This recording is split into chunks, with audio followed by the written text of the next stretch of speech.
विधान परिषदेची निवडणूक जी आहे ती उद्या पार पडते। मुंबईमध्ये आपण जर पाहिलं तर सगळ्याच राजकीय पक्षांनी आपापल्या आमदारांना हॉटेलमध्ये जे आहे ते ठेवलेलं आहे। भाजपचे आमदार आपल्यासोबत आहेत, संजय कुटे माजी मंत्री। 5 उमेदवार जे आहेत ते भाजपचे रिंगणात आहेत आणि भाजपचा कोटा जर पाहिला तर जवळपास तुमच्याकडे आहे तरी सुद्धा हॉटेलमध्ये ठेवलेला आहे। काय स्ट्रॅटेजी भाजपच्या निवडणुकीबाबत? हे बघा, आमदारांना काही कारणास्तव किंवा काहीतरी वेगळं आहे म्हणून हॉटेलमध्ये ठेवलेलं असं नाही आहे।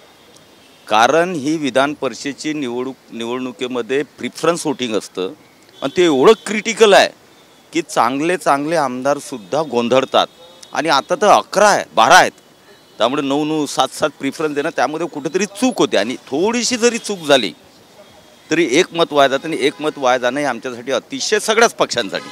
आणि त्यामुळे सगळ्या आमदारांना एकत्र ठेवून त्यांना व्यवस्थित मार्गदर्शन करून त्यांच्या हातून 2-3 वेळेस आम्ही प्रॅक्टिस करून घेतो की कशा प्रकारे मतदान प्रिफरन्स कसं करायचं, कोणाला दिलं तर चूक नाही झाली पाहिजे, त्या चौकडी हे सगळ्या प्रोसेससाठी आम्ही इथे एकत्र राहतो। नाही तर प्रत्येकाच्या रूमवर वेगवेगळं राहिलं तर त्यांना बोलवा, त्यांना कधी म्हणून hotel politics, this is not hotel politics, ही एक नियोजनाचं व्यूहरचनेचा भाग म्हणून आम्ही एकत्र राहतोय, बाकी काही नाही। भाजपचे 103 आहेत आणि त्याचप्रमाणे अपक्ष आमदार जे आहेत त्यांचा सुद्धा भाजपला पाठिंबा आहे, त्यामुळे हे बेरजेचं गणित या निवडणुकीत परफेक्ट जमेल। 5 उमेदवार जिंकून येतील।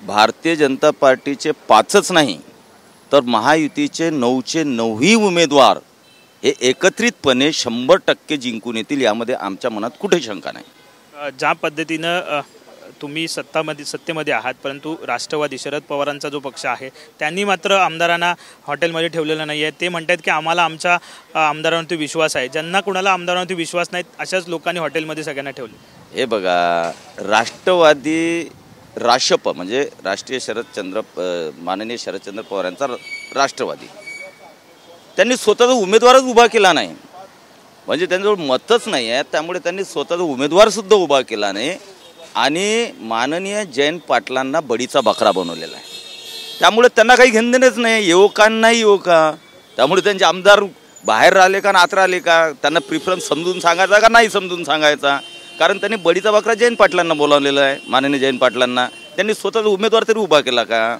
आणि मतं कुठे आहेत त्यांच्याजवळ की हॉटेलमध्ये ठेवतील आणि त्यांना समजून सांगतील आणि प्रिफरन्स देतील? आमच्याकडे 111 112 मतदान आहे आणि त्यामुळे आम्हाला प्रत्येकाला समजून सांगणे, एक मत आमचं वाया गेलं तर आम्हाला 5 सीटसाठी किंवा 9 सीटसाठी आम्हाला धोका होऊ शकतो। त्यांचं काय गेलं का नाही गेलं का, जयंत पाटील पडले का नाले का, त्यांना कुठे फरक पडतो? 11 जागांसाठी ही निवडणूक होती आहे। 11 जागांसाठी निवडणूक होताना एक उमेदवार अतिरिक्त आहे, 12 उमेदवार आहेत। मागच्या वेळी आपण जर पाहिलं तर अटीतटीच्या लढीत काँग्रेसचा उमेदवार हरला होता। यावेळी नेमका कुणाचा उमेदवार हरेल याकडेही सगळ्यांचं लक्ष आहे। यावेळेस 100% महाविकास आघाडीचा उमेदवार हरेल। त्यांचा दावा आहे की तिन्ही आमचे जिंकून येतील। 100% एक उमेदवार हा महाविकास आघाडीचा उद्या रात्री तुम्हाला पडलेला दिसणार। धन्यवाद। साहजिकच आहे, राम सातपुते आपल्यासोबत आहेत। काय दावा करताय, कारण ही निवडणूक जी आहे ती एकंदरीत विधान परिषदेची महत्त्वाची निवडणूक असते। आमदार तुम्ही सगळे एकत्र या ठिकाणी आलेला आहात।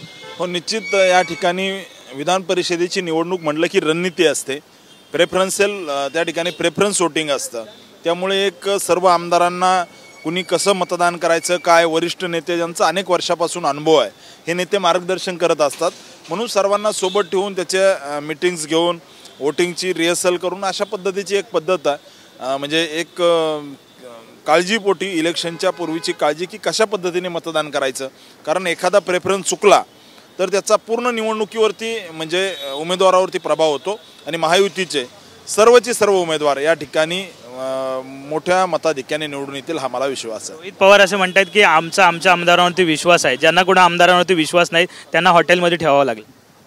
नाही, मुळात रोहित पवार जे म्हटले तर त्यांचा विश्वास जे आमदार अजितदादांसोबत गेले त्यांच्यावर सुद्धा होताच, परंतु गेले ना, त्यामुळे निवडणुकीला काही वेळ बाकी आहे, उद्याचा दिवस आहे, उद्या रात्री मतदान निकाल लागेल, त्यावेळेस त्यांच्या सगळ्यांच्या लक्षात येईल की विजयाचं गणित हे नेमकं कुणाकडे आहे आणि ते आमच्याकडे आहे असा आम्हाला विश्वास। अपक्ष जे उमेदवार आहेत किंवा अपक्ष जे आमदार आहेत त्यांची बोली मोठ्या प्रमाणात लागली अशी चर्चा आहे किंवा त्यांना जास्त महत्त्व आलेलं आहे या निवडणुकीत। काय वाटतं, महायुतीला हे सगळे अपक्ष मदत करतील? नाही, मुळात या निवडणुकीमध्ये महाविकास आघाडीमध्येच काँग्रेसचे मतं कुणाकडे वळायचे म्हणजे पवार साहेबांच्या राष्ट्रवादीकडे ओढायचे का त्या ठिकाणी शिवसेनेकडे ओढायचे याची स्पर्धा लागलेली आहे. परंतु निवडणुकीच्या निकालानंतर लक्षात येईल की यांचा एकमेकांशी ताळमेळ नाही आहे आणि पूर्ण ताकदीने या ठिकाणी भारतीय जनता पार्टी आणि महायुतीचे सर्व उमेदवार निवडून येतील हा मला विश्वास आहे. धन्यवाद. साहजिकच आहे आपल्यासोबत राम सातपुते आमदार आहेत, भाजपचे ते होते. त्यांनी म्हटले आहे की महायुतीचे 9च्या 9 उमेदवार जे आहेत ते जिंकून येतील हा विश्वास ते व्यक्त करतायत. कॅमेरामन चरण मार्गमसह विनायक डावरुंग, TV9 मराठी, मुंबई.